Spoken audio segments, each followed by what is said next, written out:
I was born and raised on the ranch, and the bedroom that I'm sleeping in now is the one I was born in 81 years ago. And I've been there a lifetime. I was born June 21st, 1925, and lived here all my life except when I went off to school. We used to work 12, 14 hours every day and to make ends meet and to just keep going, to hold the place together. We had to work around the clock and around the year to keep things going. Very seldom does a rancher take a vacation or go somewhere. I've always liked the ranch work. I helped brand the calves. I've always liked the outdoor work better than the inside work.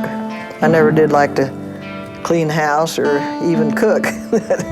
Still ride horseback every day, and when we have riding to do, we still gather the cattle. We have cattle drives, 2 and 3 every year, going up to the high country, and then in the fall we bring the cattle down. Still a pleasure, it's work, but it's still part of life. We were always told that the ranch was to be our safety net. And we could enjoy the lifestyle and everything, but we were encouraged to have a career elsewhere, and that's what I did first, is I went into the petroleum landman. But whenever I got married and started having children, I wanted my children to be raised on the ranch like I was. So I moved back up here. I took about a 75% cut in income, but I think the lifestyle and the ability to raise my children on a place like this was worth every penny. Everybody wants to come back. 95% of the people that live in town, work in town, don't like it there, don't like town or the work they're doing, but they have to because that's where they make a living. Towns, you don't even know your neighbor, and everybody's just living for himself. If everybody could come back to the ranch, to the country, that's real pleasant living, and people enjoy that. What's special about here? The fresh air. The wind blows, but it's fresh air.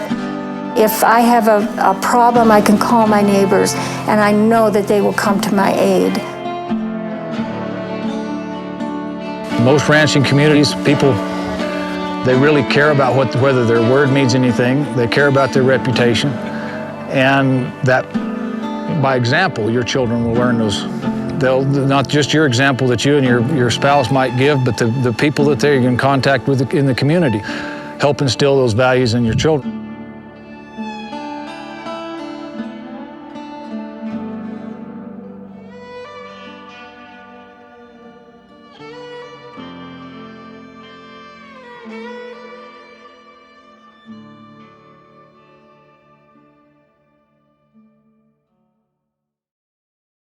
My grandfather, when he came to this country, he was only 13 years old in 1865.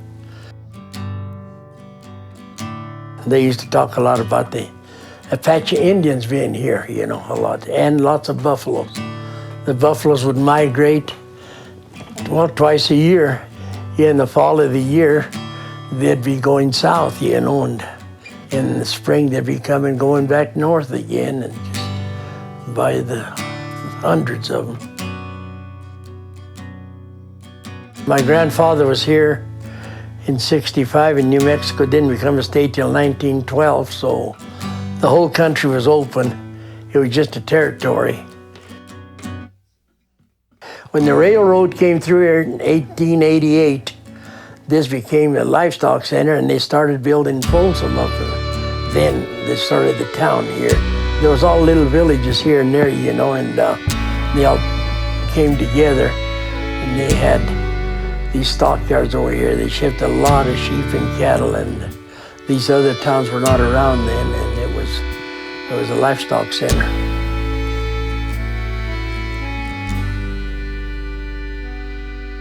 And there's a lot of business places here, and at one time there was 7 saloons and 2 hotels and lumber yard and just all kinds of businesses here.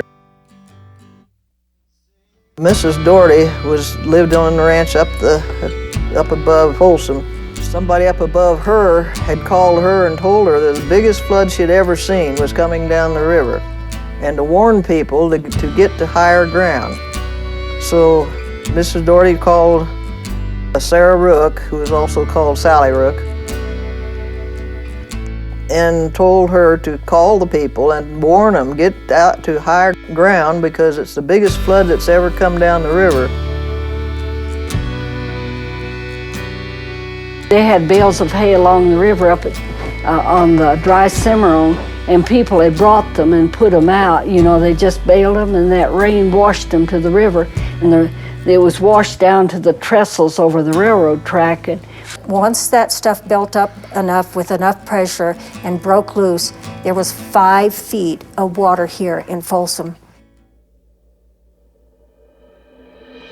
My grandfather had gone to Clayton on the train when that big flood hit. It washed most of the town away here. I think there's 17 people drowned. A lot of the buildings got washed down the river. Sarah stayed right there at the switchboard until a lot of water hit the building and just turned it upside down, and she was washed out and washed down the river. They found her the next spring. They found her clear down at the Y down there, which is about 7 miles down the river. And she's the one that stayed at her post and kept warning people, and she got wiped away in the flood. And I was told that all over the country, when they're telling telephone operators how important they are, she's cited as the prime example. So she's a heroine for telephone operators all over the country.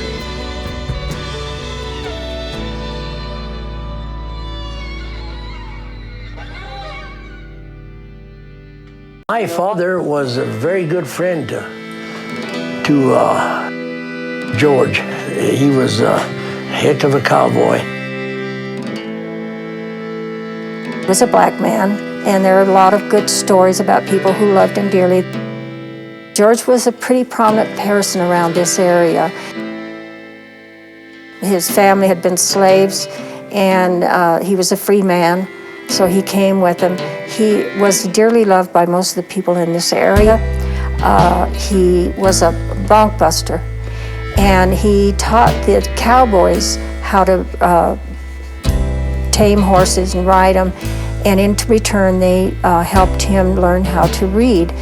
He must have been a pretty smart guy. He read everything he could get his hands on, an encyclopedia, the Bible, and he knew a lot about science. He paid attention to the surroundings, and he came up to, after the Folsom flood, he came up to an arroyo called Wild Horse Arroyo.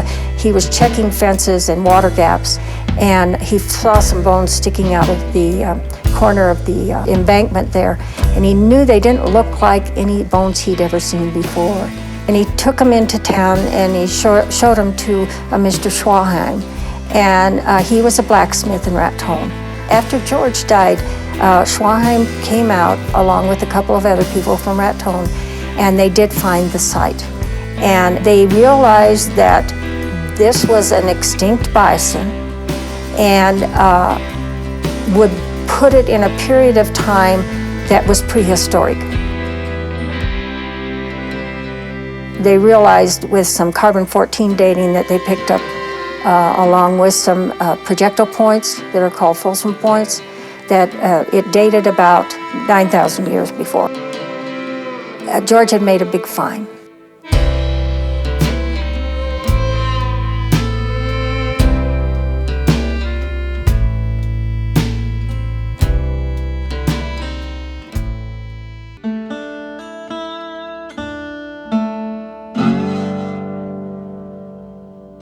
Everybody did all right until the big drought of 1933 and 34. I can remember it.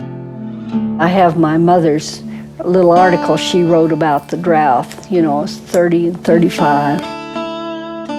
There were 3 really bad dusters, and they were so black. One of them, I was standing directly under the light, which it was a 8-foot ceiling. I could not even see the light bulb. All I could see was the dull glow of the light. Of course, you understand, they don't last too long, 20, 30 minutes at the most. But boy, when they were black, and you just literally could not see them. We didn't realize it was that bad because we didn't know any better. We didn't think it was anything unusual to walk to school with a handkerchief over your face so you could breathe, or go to bed with a washcloth on your face so you could breathe. The government was buying the cattle from the ranchers. My dad and my grandfather got $18 for a cow and $8 for a calf, $2 for a sheep, and the government just came and shot them because there was nothing for them to eat. And the money that my father and grandfather made off of that deal was they were able to buy straw to keep the rest of the cows and to feed them until it started raining in '35. And at the time, my granddad had that 10,000 acres that they'd bought in 1930, and he was the kind that wouldn't, he'd rather see a dollar grow than spend one, so he actually had a little cash money when these people starved out. They would come to him and say, you know, we're leaving, would you like to buy our homestead? And that's the way he put together the bulk of the ranch.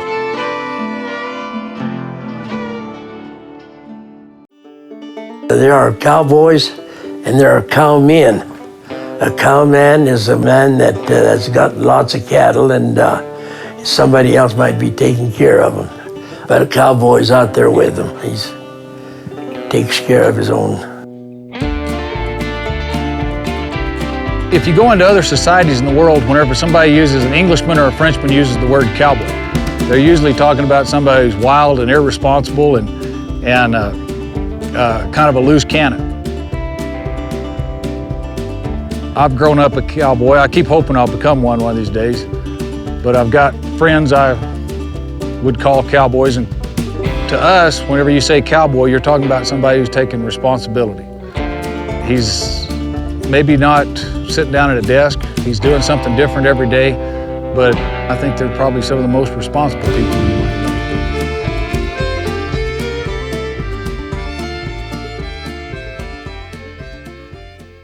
The way we run this ranch is still traditional. We use some tools that make the job easier and make it where you need fewer people to do the job, but we still use horses.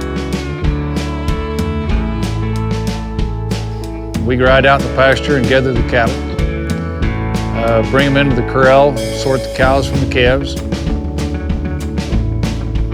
sort out usually 35 or 45 head of calves, which is about what a group of ropers will handle at a time.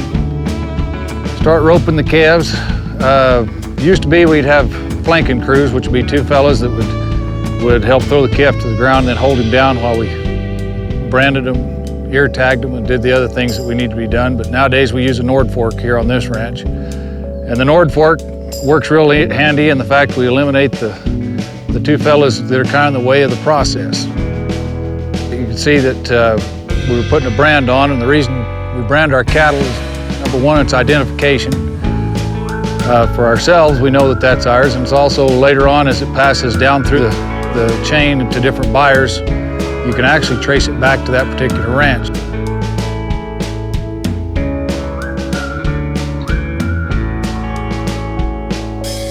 State law that you have to brand your cattle. There's only one brand. It's our brand, the 2-bar bars you saw us putting on, and it's ours. And anytime that you see that on the side of a calf in the state of New Mexico, you know that that's a Spring Hill calf, and it goes that way all the way to the kill floor at the packing plant. Another thing you saw us doing was lopping off the ones that had grown little button horns. And the reason we do that is not so much as aesthetic. Some people think we just take the horns off because we want all our cattle to look polled, but no, when those animals reach the feedlot, it's a lot easier for them to injure another animal with those horns. We also castrate our bull calves, and the number one reason is you don't want a lot of bulls running around breeding your cattle. Number two, today's consumer really appreciates his beef to be nice and fat, have lots of marbling through the meat. And if you castrate a steer calf, He has a tendency to put most of his growing energy into putting fat on, and so you get a good marbling on the meat later on. The ear mark, that's so you can pick your cattle out from a distance. It's a little easier when there's a bunch of cattle. Look at ear marks rather than a brand. We ivermectin them because they have internal parasites and it keeps the flies off for a little while. You get a better quality meat if you don't have liver flukes and stuff like that. The dehorning, the cutting their nuts off, you know, there's a purpose to it. It's not because that's something that we enjoy doing. There's a reason for it, and if they want some good quality beef, then that's what we try to give them. When we got done branding, we counted the calves, so make sure we had the right number. I counted the number of bags that we cut off, and that way I know how many steers I have. We turn the cows back in with the calves, gonna let them mother up, and we'll turn them out in the pasture, and we're done for today.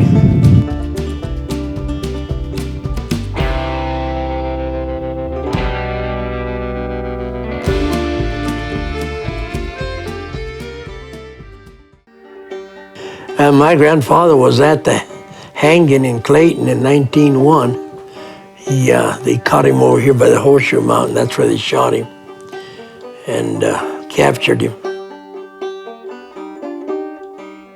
His name was Thomas Black Jack Ketchum. My father knew the Ketchums down in South Texas, and he said the family were good people, but Sam and Black Jack were just plain old sorry. It's over at Liberty, which is out from Tucumcari. One of the Hersteins had a store there. Black Jack showed up and he held him up, and Herstein told him he could take anything he wanted. And so after Black Jack stole everything, he pistol whipped him and killed him. Just for meanness, you know, for no good reason. But he was with this gang, and they were up on a bluff, and there was a sheep herder down below with his sheep, and Black Jack says, you know, I haven't sighted in my rifle yet. So he lifted it up and shot the man, and they kept on going. My understanding was that Sam and that group had held up the train, and then it was just about 2 weeks later when Black Jack showed up. And he didn't know that they had been there, so he was by himself and he was going to do it. And there's one spot along the route where the train has to slow way down, and he stepped out and stopped it. Well, Mr. Harrington had his shotgun because he was in the first one. Well, this same conductor was in the baggage car, and he just slid the door open a little bit and stuck two double-barrel shotguns out and shot Black Jack Ketchum. Harrington shot Black Jack and hit him in the arm. Well, Black Jack shot back, but he just did a flesh wound in Mr. Harrington's arm. So Black Jack, of course, they went on. He was left side of the track, and the next train found him and picked him up and brought him into Clayton. And they had a trial and found him guilty of train robbery, which was a hanging offense. And after the trial, he was taken to Santa Fe until they did the hanging. And there he wouldn't agree to any treatment, and they got, I think, gangrene set in anyway. They had to amputate that arm.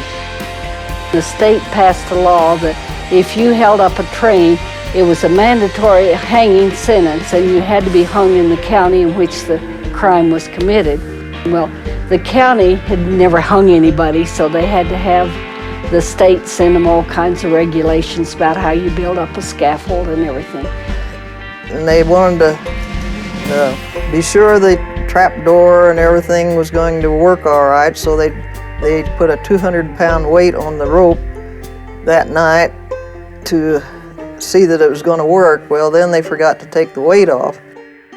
They had a train that came up from Amarillo for people who wanted to watch the hanging, and his gang had brought a wagon and team to town, and they were going to grab up the body and take him out and revive him.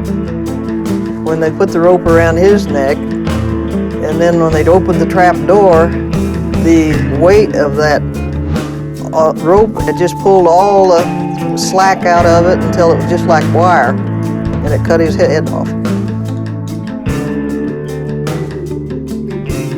He is buried in Clayton. There's 2 cemeteries there, but neither one of them wanted him, but I don't know, I'm not real sure which one finally got him. Neither cemetery wanted him, and so they put him on the line between the 2. And for many, many years, all there was just a black rock there to let you know that's where he was buried.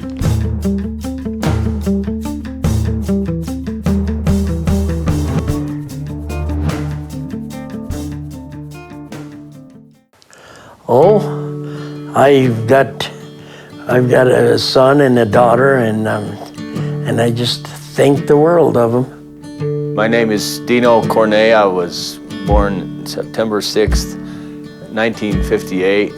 Unlike my father, I was not born in a bedroom. I'm still young enough where I was born in a hospital. I can't actually remember a time that I didn't draw, if you want the truth. I drew on Big Chief tablets when I was growing up, and just regular notebook paper, whatever I could get my hands on.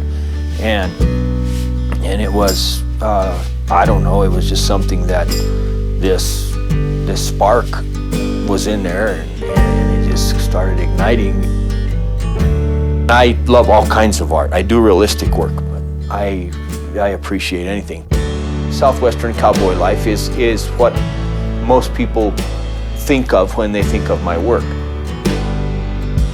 One thing that I've always been very proud of is that real cowboys that have always been complimentary of my work and the way I draw horses, the way I draw cattle, the way I draw, certain things. And it comes from being steeped in that tradition since you were a child.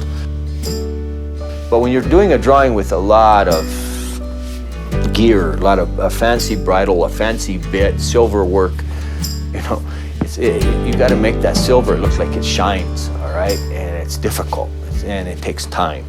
And every guy's gear is his identity. A lot of cowboys they don't have a lot, but what they have on that horse is high quality stuff.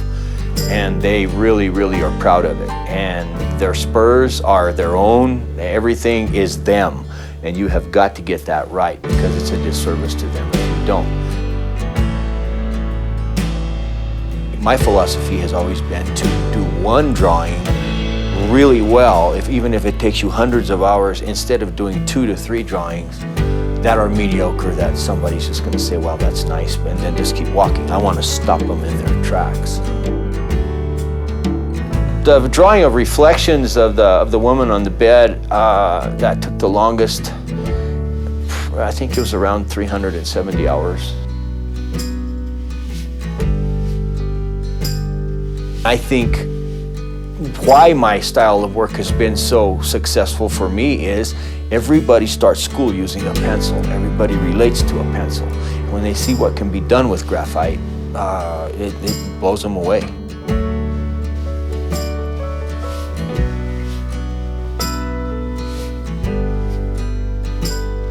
It's a God-given gift, and I just do what I can with it.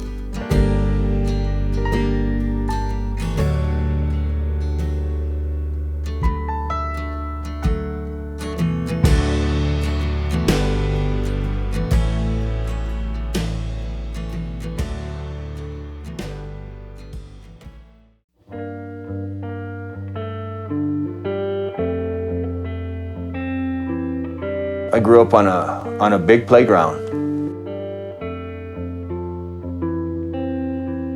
It didn't really hit me till later on how lucky I was. I know there's a lot of people that live in the city that go to the national park and feel like they're communing with nature. And what they don't realize is that cowboy they look down their nose at does that every day. It's been my life. I enjoy every day of it. This country gets a hold of you.